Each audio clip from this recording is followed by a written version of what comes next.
За сайн байцгаана уу? Та бүхэндээ 2025 онд нээлттэй хийсэн нэгэн сонирхолтой киног ярьж өгөхөд бэлэн боллоо. За тэгээд үзгээсээ өмнө лайк болон subscribe дарж дэмжихээ битгий мартаарай. Ингээд кинонд орцгоё.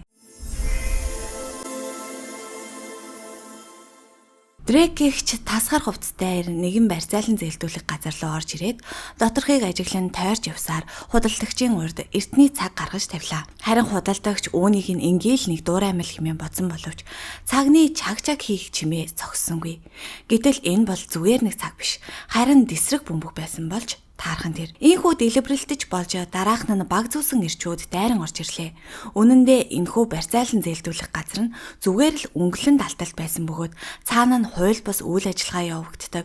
Яг л газар доорох нууц клуб шиг байгууламж байж л дээ. Удалгүй Дрейк менежерийг нь барьж авахад тэрээр сандарч дэвдэн бүх мөнгийг үдээс хойш төв байр руу нүүлгсэн гэж мэдүүлэх боловч Дрейк түүнд огт итгэхгүйгээр барахгүй. Үннийг хэлүүлэхийн тулд шууд л жих рүү нь буудаж орхилоо. Ингээд өвцөндөө тисэж ядсан менежерч тэднийг шүүгээний ард нуусан бэлэн мөнгөөр дүүрэн нууц өрөөнд дагуулж очисноор Дрейк болон түүний багийнхан мөнгийг чамдаам руугаа зөөж эхлэв. Ажил дууссаны дараа Дрейк өрөөнд байсан бүх хүнийг алах гэтэл хамтрагч нь түүнийг зогсоож эдгээр хүмүүс юу ч хараагүй гэж ятгаснаар Дрейк буугай хураадаг боловч тэрээр зүгээр гарсангүй.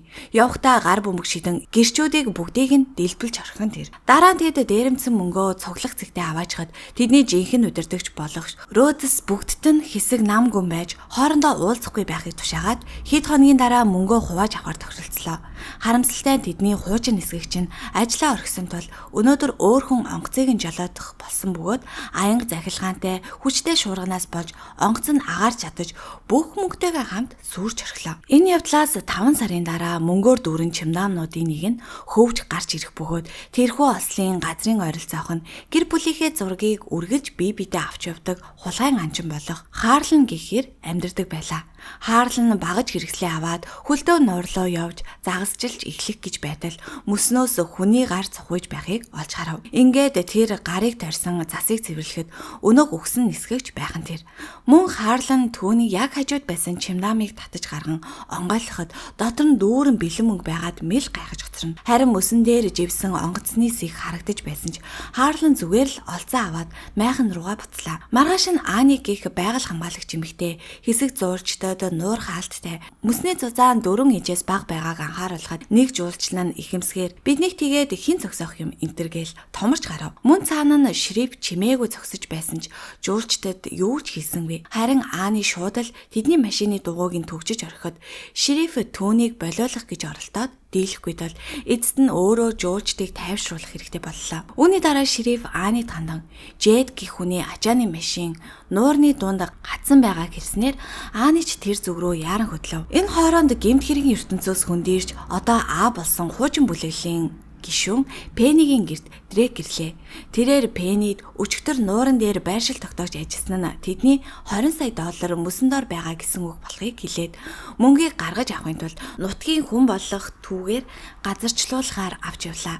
Нууранд ирэхэд Пенни 10 цагийн дараа мөс хайлж эхлэн гэдгийг сануулсан ч мөсөн доорох байршил тогтоогч хөдөлж байгаа нь уурсгал эсвэл өөр хүн байж болцсошгүй гэсэн тамгийг төрүүлв. Нөгөө талд нууран дээр Ани Жэдэд туслахаар ирэх үед Харлан ч тэдэн дээр ирж тарав. Жэд ч Анид хандан Харлан эхнэрээ хайн хээрээр амьдардаг хүн гэж тайлбарлах боловч Ани түүнээс загасчлах зөвшөөрөл нэхэн байцааж эд зүсийг нь шалгах үедээ мөнгөөр дүүрэн чимдаамыг нь олчхон тэр. Ани шууд л энэ юу вэ гэж асуухад Харлан мөсөн доороос олсон гэдээ хэлэх хэдий ч Ани түүнд итгэлгүй нэгжин гарыг нь хүлээд Шриф рүү залхан би эндээс мөнгөөр дүүрэн чимдаамтай хулгайн анчин оллоо хэмээн мэдэгдчихв. Яг энэ мөчөд Дрейкийн багч ирж Дрейк тэдэн рүү та нар бидний юмыг авсан бололтой гэдэл буу толгон сүрдүүллээ.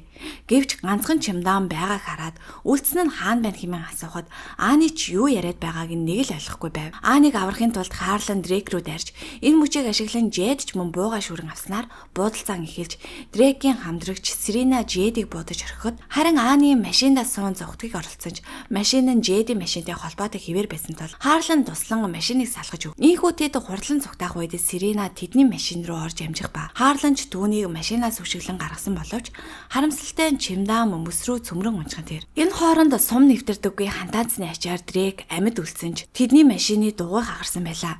Нөгөө талд Ааны хаарлангаас болж буй үйл явдлын учрыг асуухад хаарлан мөсөн доор сүрсэн онгоц байгаа. Дотор нь илүү их мөнгө байгаа гих зэрэг өөрийн мэддэг бүхнийг хэлж өглөө.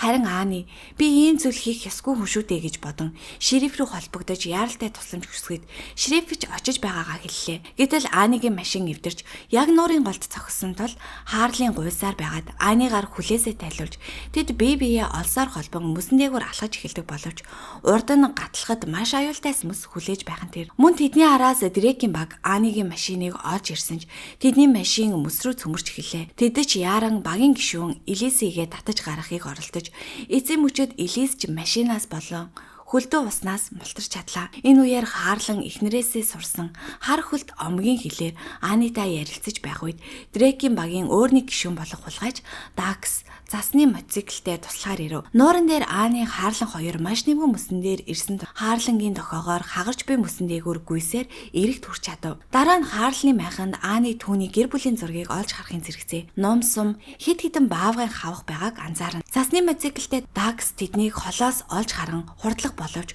хурж ирэхээс өмнө хаарлан баавгын хавхнуудыг байрлуулсан байлаа. Даксын мотоцикл хавхыг мөргөж хөмрөн унахад хаарланч түүн рүү харваж буугаан авах боломжийг олгуулгүй гардын тулаанд оров. Харин Дакс хаарланы хоолойг боосонч хаарлан Даксын биенээс сумыг суглан авч буцааж дайрах бөгөөд мөс цөмөрснөөс болж хаарлан усан дунсанж үүнийгээ даваа тал болгон ашиглаж мөсөн доогуур сэлэн Даксын хөлний ойролцоо гарч ирж довтлоо. Дакс ч түүн рүү буугааж эхлүүлэх гэтэл Ааны араас нь ирж нүүрэн дээр нь баавган хавгаар хавчснаар хаарлныг уснаас татаж гарган тэд дахин цугтааж эхлэв. Удалгүй Дрекийн баг Даксын цогцыг олоход түүний амраг Сирена шоконд орхон тэр. Харин Дрек түүнийг тайвшруулсны дараа Сирена буугаа авч өшөө авахд бэлэн боллоо. Урт талд нь Ааны хаарлныг цөөхөн хитгэн хүн л мэддэг. Нууц газар руу авч явж байсан ч хүүднээс болж хаарлны бие муудаж эхэллээ. Энэ үед Сирена тэдэн рүү гал нэг ба засан дээр мөр үлдээж байсан тул Ааны хаарлан хоёр усаар дамжин явхаар шийдэн уснаас гарсныхаа дараа мөрөө баллав. Гэвч нутгийн хүн болох Пенни тэднийг мөшгөө зогсоолгүй.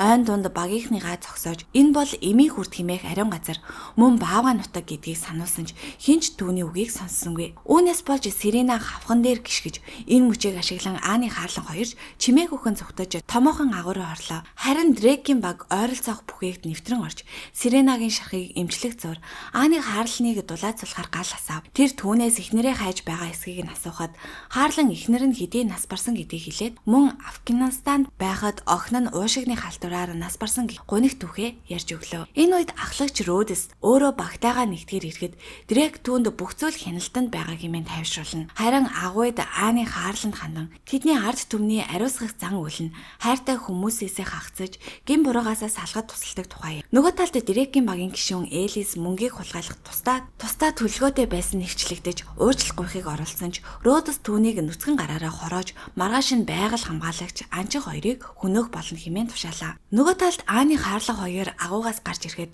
Оз гихчээр Ааныг дуудаж тэд хаарлныг эхнэрээ нийгэмлээс авч явж масууруулах бодис донтуулсан хэмээн буруутгана. Харин хаарлан бид хүүхдээ алдсан. Гэхдээ биедээ хайртай байсан гэж үннээ хэлэхэд Ааны тэднийг тайвшруулж эхлээд энэ хүмүүсээс л амьд мултрах хэрэгтэйг сануулна. Энэхүү Оз Ааны хоёр нэг нутгийг тул Оз тэдэнд туслахаар шийдэж мөсөн доор хуримтлагдсан өндөр дэсрэмтгий метан хийг үзүүллээ. Мөн хаарлан Оз дээр очиод биднийг хөөж байгаа хүмүүс сая доллараар дүүрэн онгоцыг хайж байгаа. Би тэр мөнгийг хүсэхгүй байна. Харин танай омогт хэрэг болж магадгүй гэхэд Оз тэгэхээр чи биднийг мөнгөөр худалдаж авахар ирээ юу хэмээн дургуутслээ. Тод удалгүй шериф ирж нэмэлт хүч ирж байгаа. Онгоц хаана байгааг хэлчих хэмээн шаардж гарав.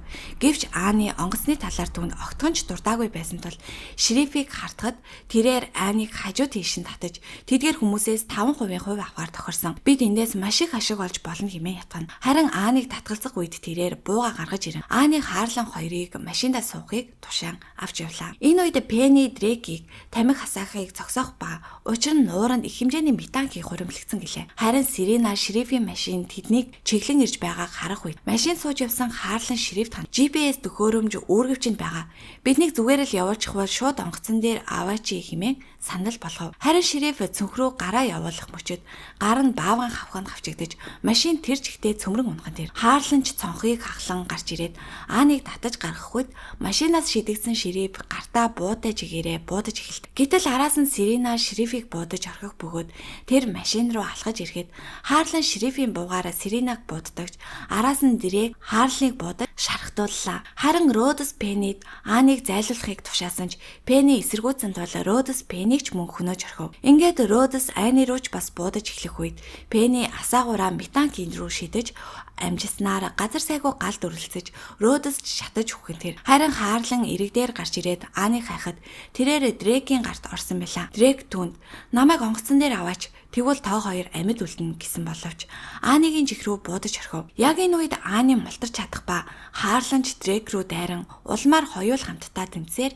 эцэст нь Харлан хугархай сэлүүрийг Дрекийн хоолороо зоож түүнийг гол руу өшөглөн унаснаар ялалт байгуулж чадлаа. Ийхүү төгсгөлд нь Харлан Аныгийн омгийн ариусгах зан үйлд бэлдэж зан үйлийн үеэр эхнэрээ харж түүнийг явуулан сэтгэлээсээ чөлөөлнө. Аны ч засгийн газрынхан онгоцыг олсон боловч 20 сая доллар бас ердөө 4 сая доллар л олсныг мэдэж авдаг нь Харлан үлдсэн бүх мөнгийг Оз болон түүний омогт өгсөн гэсэн үг байлаа. Тэдэч тэрхүү мөнгөөрөө олон нийтийн шинэ имлэг барьж буйгаар энэхүү кино маань төгсөж байна. За ингээд кино таалагдсан бол сувгтаа лайк болон subscribe дарж дэмжгээ битгий мартаарай.